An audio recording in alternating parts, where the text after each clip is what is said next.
Yan, so all the promises of God are yes and amen. As parati natin sinasabi na talagang panghawakan lang natin ang pangako ng Lord, kalakip ng pagsunod, all the promises are yours. Okay. So sa pagpapatuloy po natin ng atin pong pagtalakay regarding the gifts of the Spirit, so last Sunday ay tinalakay natin yung unang gift or the revelation gifts. Ano po? Revelation gift, ibig sabihin from the word itself, reveal, no? Reveal, ipinababatid, ipinakikilala, o ipinahahatid sa iyo. Kaya sa revelation gift, nandiyan ang word of wisdom. So ito yung isa sa magandang example natin dito ay si Solomon. Nung naharap siya sa isang difficult situations para hatulan niya kung sino ang ina ng bata na yun, then the word of wisdom ay ibinigay ng Panginoon sa kanya. And at the same time, yung work of knowledge naman, ito yung tinignan natin yung Syrian or army na kung saan ay kukubkubin yung Israel. So, nagbigay ng tinatawag na word of knowledge na kung saan ay higit yung ating kakampi, no? Kesa sa kanila. Kaya si Elisha is so confident, kaya lang yung kanyang assistant yun ang worried doon sa sitwasyon. Pero nung pinakita at nag-pray si Elisha, nabuksan ng pananaw noong kanyang servant, nakita niya the vast of heaven or the Lord Sabaoth, no, the armies of God, ay napapaligiran din yung mga Syrian army. Then, pagdating doon, yung discerning of His Spirit, no, ay, ang sample natin dito ay si Pablo, nung siya ay nangangaral, merong isang young girl doon, na kung saan, ang sinasabi naman niya ay totoo. Ito ay kasi si Pablo, ito sila, lingkod ng Most High God.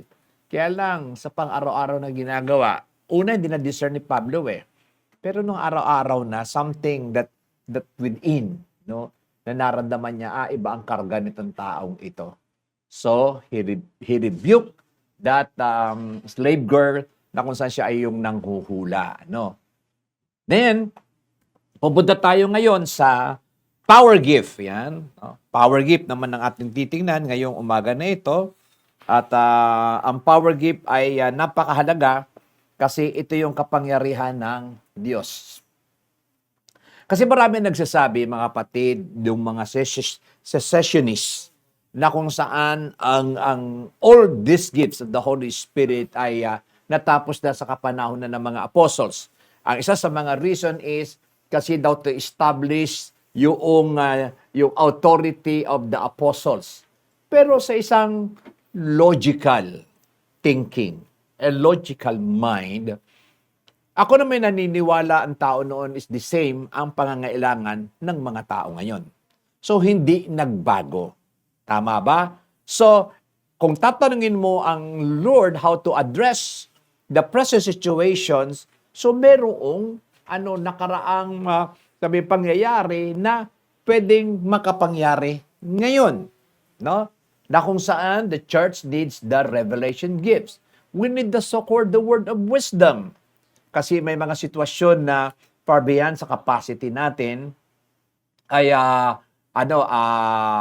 ibinibigay o ini-impart ng Lord. Pag sinabi mong word of wisdom, ang pinaka is God Himself is imparting a fragment of His wisdom, a fragment of His knowledge, a fragment of His discernment. So yun, no? So ini-impart to address the particular situations na meron ng church, no? Kasi it is a church and operation para maisagawa natin ang mandato ng Lord. Di ba? Kung gagawin ka ng sabihin natin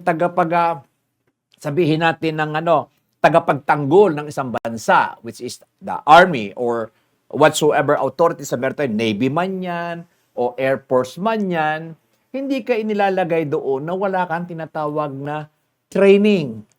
At after nun training sa'yo, tinuturuan kang gamitin yung mga dapat mong gamitin. Not just the training, you are being equipped to address yung pangangailangan ng tawag ng iyong tungkulin. Tama. Ngayon, tinawag tayo as a church, so the same principle, God will equip us kasi may pangangailangan sa ganitong aspeto ang church. The word of knowledge, the word of wisdom, and the discerning of spirit. Ay yung bang espiritu noon na gumagala noon, hindi gumagala ngayon. Tumigil din ba sila during the time of the apostles? No. Until now and until Jesus comes. Until na sila ay ibuli doon sa dagat-dagatang apoy, doon lang sila matitigil. So therefore, ang church, kailangan niya ang revelation gifts na ito. Okay? Now, let's go to the power gifts. The same din, ang mga tao ba during the apostles time may mga sakit at karamdaman? Yes. Di ba? Ay, ang mga tao ngayon, di ba mas malala ngayon? Yung sabi nga ni Pastora, 500% yun ha. So 5 times ang itinaas ng tinatawag na HIV infection. See? Malaki yun, 500. No? Ay 100 na lang nga eh. Ano na yun? 50 nga lang, maano na yun. Why? Because may bagay na dapat i-address sa humanity at malaki ang bahagi ng church, no? Para sa pagtigil din ng ganong uri ng pagkalat. Kailangan matutunan, makilala nila ang Diyos sa kanilang buhay. And sino ang agency o government in this planet na meron siyang mandato o meron siyang kakayanan to give the message of the cross, to give the message of God? Only the church. Wala nang ibang agency eh. Church lang talaga. Kaya ang church ngayon needs to be equipped by the so-called the gift of the Spirit. Now let's talk about power gifts. Gift of faith. Why is it gift of faith ay mahalaga? Unang-una, napakahalaga ng gift of faith kasi sinabi mismo ng Biblia, no? Mismo ng Panginoon, for without faith, it is impossible to please God. Kita nyo, sarado agad ang conclusion. If you don't have faith, God will not operate in your life. So therefore, ang kailangan natin sa buhay natin is the faith. Kailangan natin ng faith. Merong tinatawag na natural faith. This is the saving grace. Nung tayo ay kumilala sa Panginoon, nakita natin tayo makasalanan, at tayo ay nagkaroon ng conviction by the power of the Holy Spirit. We repented before God. At nag-decision tayo ngayon to follow Jesus. That is a natural faith. Now, ano naman yung gift of faith? May mga bagay kasi na dapat i-accomplish na hindi pa tinatawag na grasp ng ating pananampalataya. And that is the time that the Holy Spirit, the faith of God Himself being imparted to you para ma-accomplish yung pinurpose ng Panginoon in a certain place at a certain time. So, ina-address yan. Now, ano ba yung sinasabi when it comes to faith? Sabi ko nga, you need faith. Because, kumbaga ito yung currency of heaven para mag-operate siya dito sa mundong ito, ang pananampalataya. According to Romans chapter 10, verse 17, ay ganito ang sinasabi. So, kaya napakahalaga ng faith, no? Sabi doon sa kanta natin, faith, I can move the mountain. Di ba?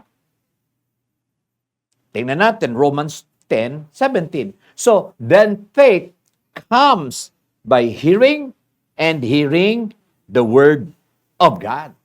So, yun pala. Doon pala ang source ng faith. Kaya sabi ko sa inyo nung nakaraang Sunday, all this gift operates na kung saan dapat ikaw, kung gusto mong magamit ka ng Lord, alin man yung dinesisyon na ng Holy Spirit na gift para sa iyo, dapat babad ka sa salita ng Diyos. Why? How can you discern a spirit without understanding the Word of God?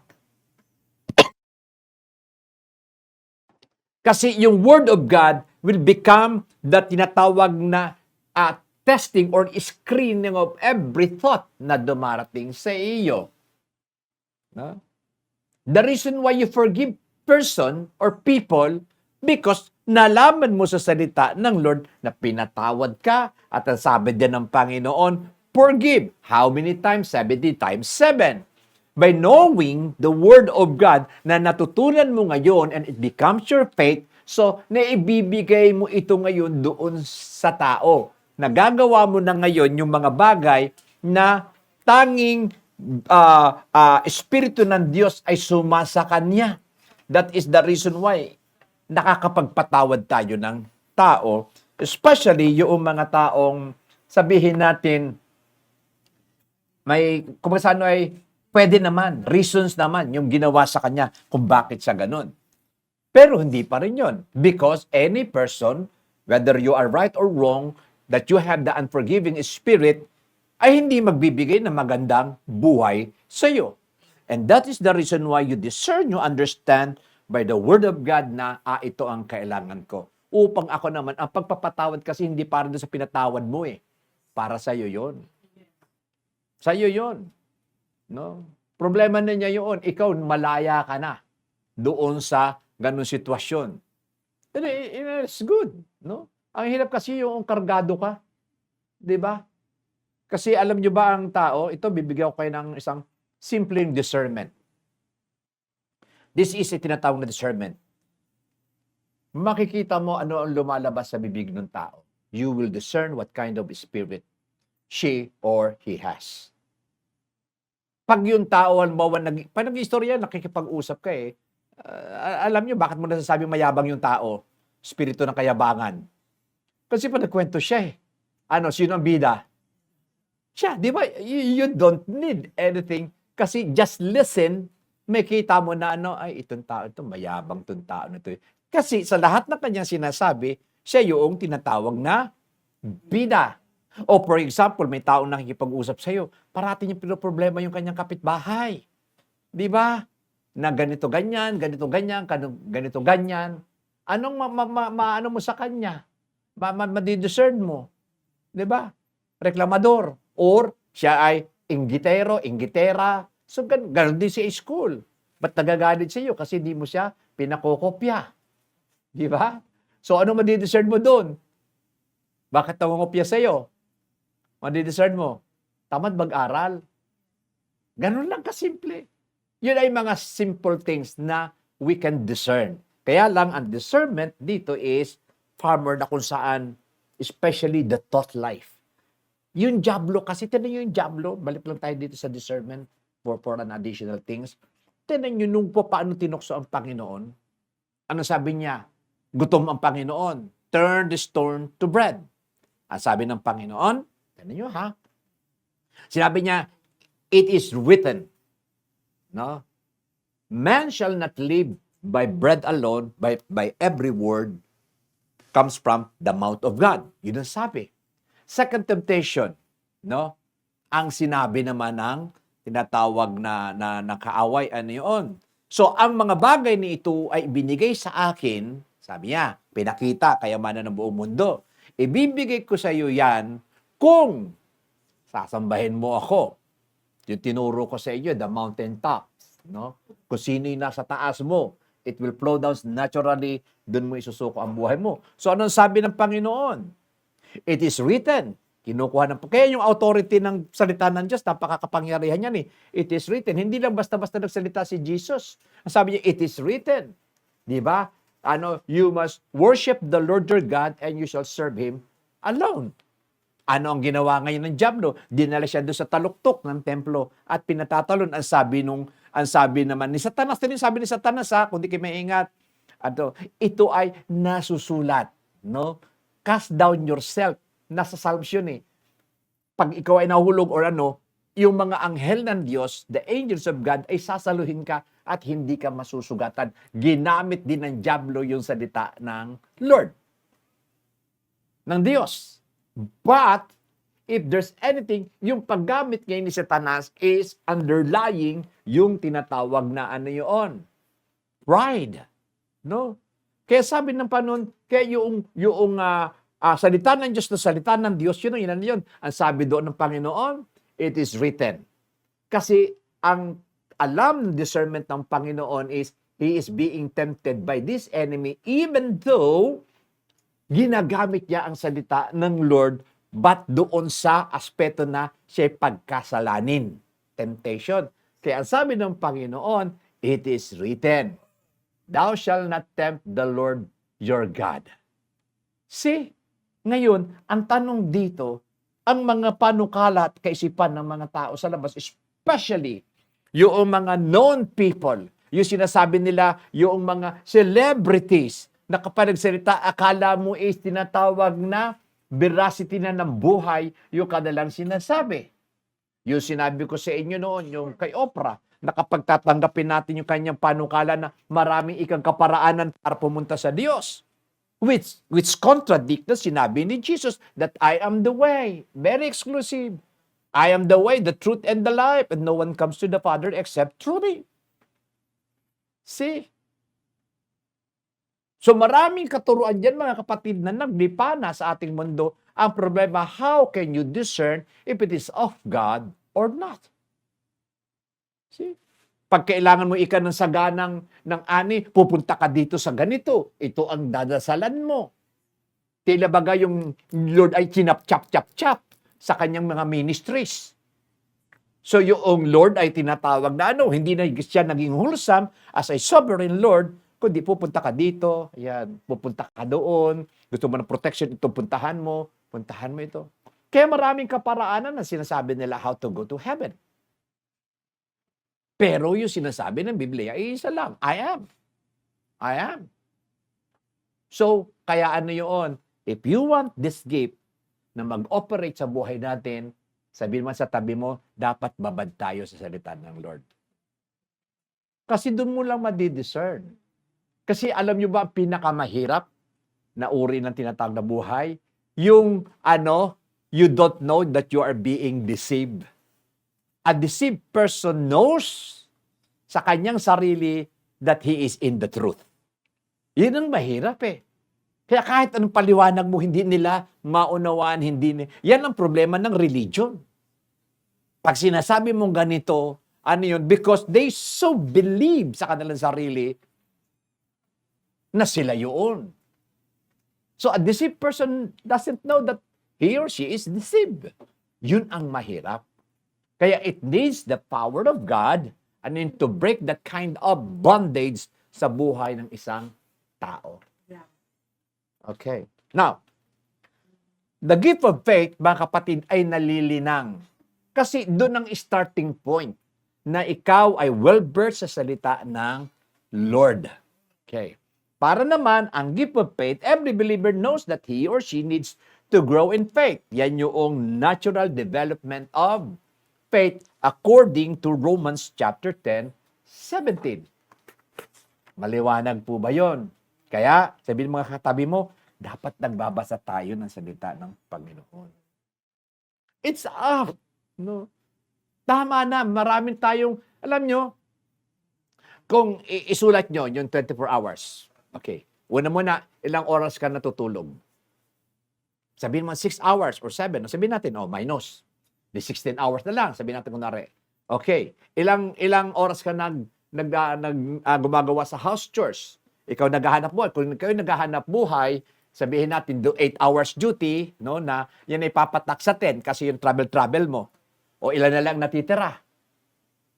6 hours. Tama? Kasi 6 hours. Doon sa 6 hours din, pag uwi mo, ano pang ginagawa mo? Kaya si Lord halos wala ng oras tayo. Ang oras na lang natin, pag magpe-pray na lang nga tayo, nakakatulog nga tayo, siguro marahil hindi na nakahiga, nakagantulog na eh. No? Kasi minsan, talagang nakakaano yun eh. The work of the flesh. Yung minsan, nagpe-pray ka ng ganon, hindi mo na natapos kasi tulog ka na. Hello?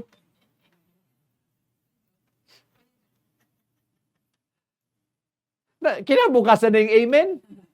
Bihira yan, oh. Para ba sinabi mo kinabukasan, yes, Lord, it is so. It is so. Nalimutan na rin ni Lord kung ano yung pinagpe-pray mo, eh. Na-aprobahan niya. Okay, gift of faith is very, very important. Dito mga kapatid, for example, yung naalala niyo yung 500 na mga lalaki na pinakain ni Lord, di ba nagpipreach siyang ganun. Ngayong tanghali na, ang sabi ng mga disciple, Lord, i-send off na natin sila kasi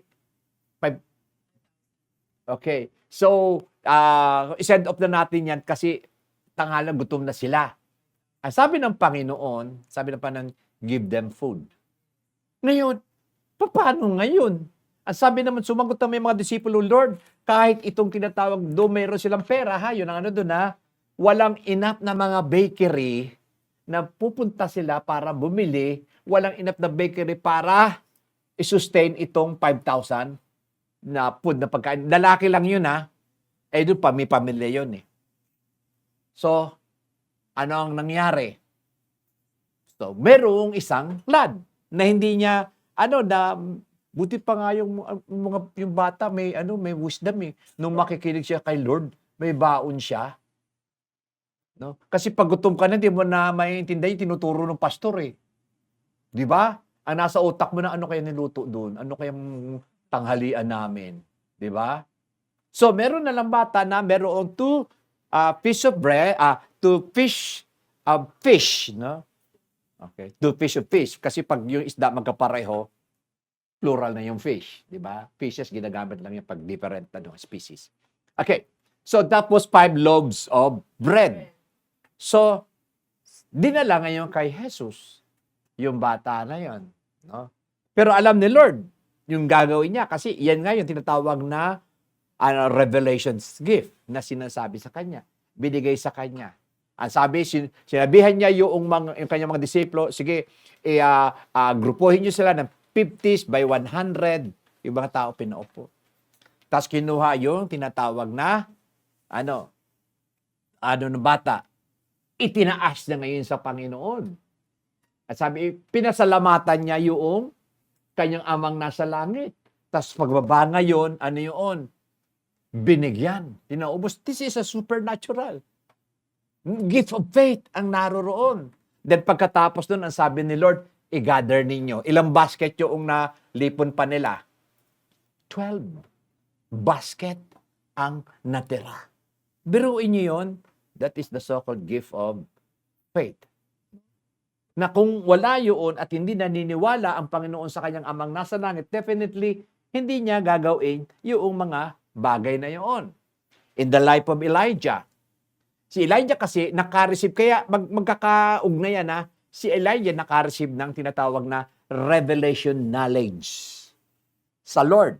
Na ang sabi na doon, manalangin ka na hindi umulan ng 3 taon. So, kaninong direktiba nang galing yun? Yung ba ay naisip na lang ni Elijah? No. The operation of the gift ay naroon. So, si Elijah, he prayed. At ano yun? Yun yung tinatawag na impartation of faith, gift of faith.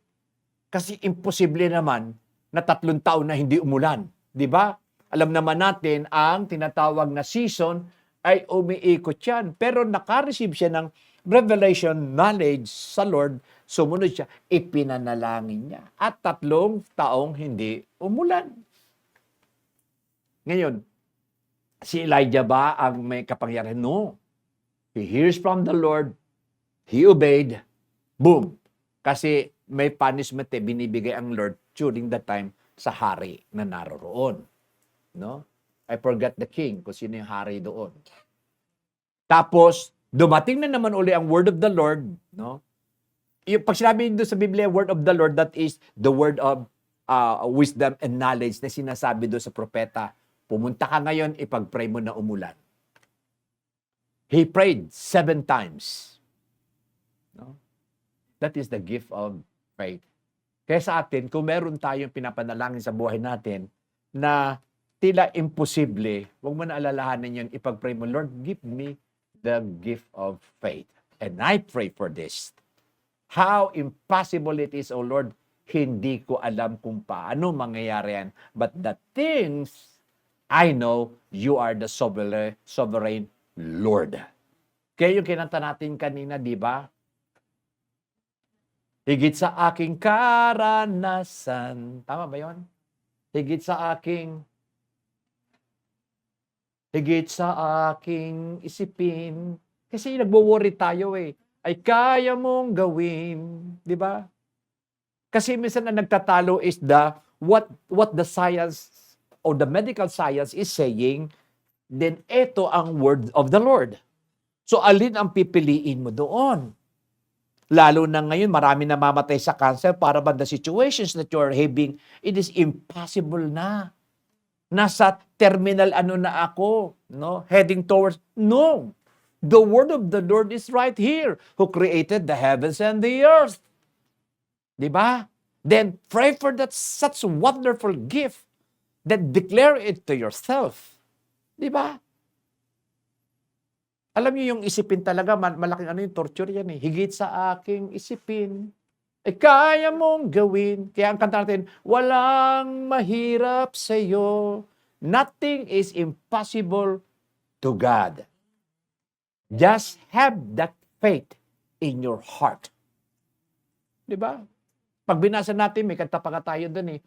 Lord God, thou hast made the heavens and the earth by thy great power. Diba?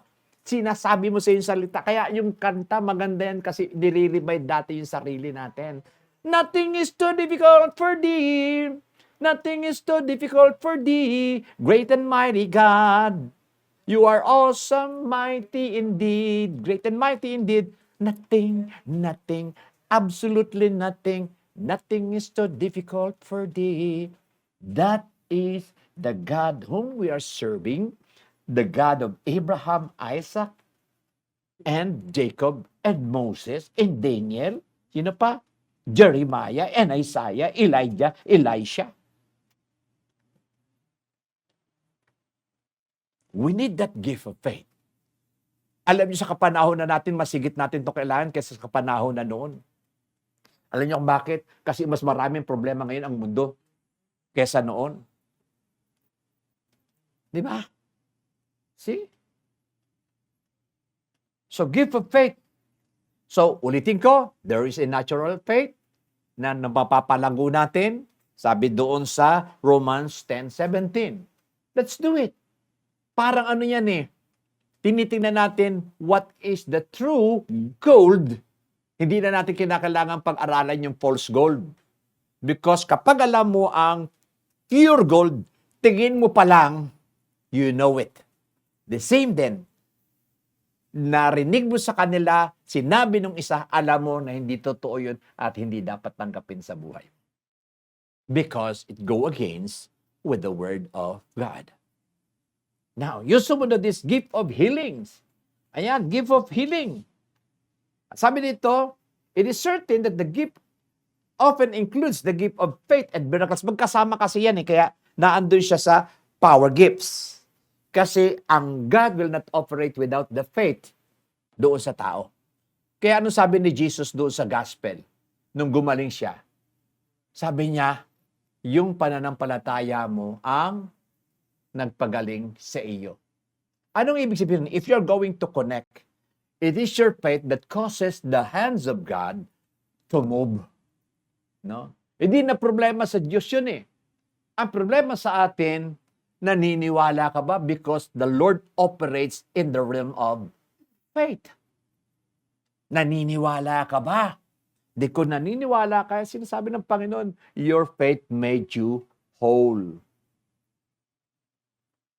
Sinasabi na ng Panginoon, andyan siya. But the scarcity of faith, yun ang problema ng katauhan. Tignan niyo ang foolishness of ano. Ano ang sabi doon? Di ba? Instead of saying, bawal ang tinatawag na ano, wag ka nang manigarilyo, wag ka nang magbisyo. Ha? This is the fruit of knowing good and evil. So maganda, hindi na ano. So siguro, no, lagyan natin ng mga sakit-sakit yung kaha ng tinatawag na cigarette para yung mga tao ay mapigilan at hindi na manigarilyo. Tama pa. Katotohanan yan. That is the so-called the fruit of knowing good and evil. Ngayon, tumigil ba ng paninigarilyo ang mga tao? See? If you want to cut it off, remove it. Now, because of the knowledge of good and evil, the fruits of knowledge of good and evil, malaki kasing tax ang ipinapasok niya. At yung mga tax na yun, yung foolishness of men. Yung mga tax na yun, ibinibigay sa ospital para ma-address yung pangangailangan ng sakit at karamdaman. Ang tanong, saan nanggaling yung sakit at karamdaman? Di ba? That is the so-called the knowledge, knowing the good and evil. Di ba? Ngayon, yung punta tayo dito sa pagtaas ng tinatawag na 500% ng HIV infection. Ano sabi nun? Hindi kasi sila gumagamit ng tinatawag na protective measure. Bakit hindi mo sabihin bawal yan, ayaw ng Diyos yan, ganyan na magkakaroon kayo ng sexual activity, lalaki sa lalaki, babae sa babae, or even you're a single person, that is fornication. Bakit hindi yun ang tirahin? Di ba? Kasi ang tinitira, kinakatkat lang yung major problem na nagpapakita ngayon ng tinatawag na resulta na hindi pwedeng i-deny, bakit hindi yun ang targeted?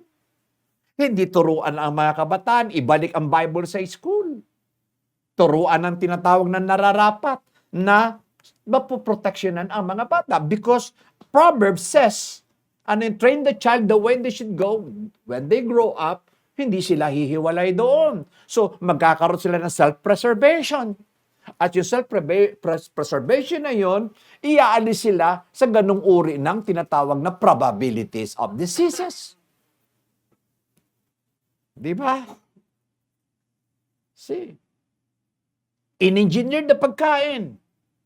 Ang sabi sa Biblia, kakainin mo alam na ng Lord yun no? Si Lord talaga matalino. Ang sabi doon, ang kakainin mo ay yung mga bungang may seeds. Ano binibili ngayon ng tao? Seedless. Engineered. Di ba? Kasi para wala na doon sa gabal. Uy, patay ba naman yun? Kakain na lang, ayaw pa nang may sagabal. Tatanggalin lang naman yung buto. See? Pambihira talaga ang mundo. So, Lord, come, Lord Jesus. Balikan na, Lord. No? Kasi, masyado na. Okay, gift of healing. So, kung maalala natin sa Acts chapter 3, verse 6, ganito nangyayari. Acts chapter 6, verse 3. Ito yung first miracle after ng ascension ng Panginoon. Si Peter, kilala naman natin si Peter, ito yung tinatawag na yung, ang tawag doon, yung parating adelantado. Yun, si Peter. Adelantado, yan, si Peter. At si John. So, pumunta sila ngayon para sa tinatawag na prayer. No? Acts 3:6, then Peter said, kasi doon sa beautiful gate sa temple, meron doong inborn, no? Na, lumpo na namamalimos doon, alms. Okay, ito yung sitwasyon. Nag-alms sila kay Peter at John na iniisip nung pulubi na bibigyan siya. Pero ito sabi, then Peter said, silver and gold I do not have, but what I do have, I give you. Kung anong meron sila, in the name of Jesus Christ of Nazareth, rise up and walk. Ang tanong ko sa iyo, yung bang lumpo may pananampalataya? Wala. Wala. Wala yung lumpo. Ang may pananampalataya, si Peter and John. Sila yung may pananampalataya na nakita at na-witness niya sa Panginoon na ito ang ipinangako sa kanila. Mark chapter 16, di ba? Verse 18, these signs and wonders shall follow to those who believe. Di ba? Signs and wonders. So, napatunayan ni rise up and in the name, no? Kaya importante yun na in the name. Sa pangalan ni Jesus ng Nazaret, tumayo ka. At tumayo, yung tinatawag na At sabi doon, praising God. Now, the question dito is, May pananampalataya ba yung tinatawag na lumpo na yun? Tandaan natin, siya ay Hudyo and they have the so-called understanding about God. So, yung sinabi ni Peter ngayon is just a confirmation na ano yun, that the God whom you know, hindi lang niya kilala, ito yung Jesus na nagpapagaling ng may sakit. See? Then give of healing. Marami yan, mga kapatid. Even now, kung makakapanood kayo sa mga YouTube, mga healing power, kaya lang, yung iba medyo publicated natin yung mga totoo, no? Kasi yung iba fabricated para makagain lang ng finances. The fruit of knowing good and evil. Okay. Then, working of miracles para sa power gifts. Luke chapter 9, verse 13 to 17. Ito yung sinabi ko sa inyo kanina. Magkakaugnay, ito yung panahon na kung saan pinakain. Allow me to read. But he said to them, you give them something to eat, sabi ni Jesus. Ito yung sinasabi ko kanina. Magkasabi ng gift of faith, then working of miracles. Okay? Then sabi nito, but he said to them, you give them something to eat, and they said, we have no more than 5 loaves and 2 fish, unless we go and buy food for all these people. Then verse 14, for there were about 5,000 men. Then he said to his disciple, make them sit down in groups of 50. Okay? 50-50. Yan.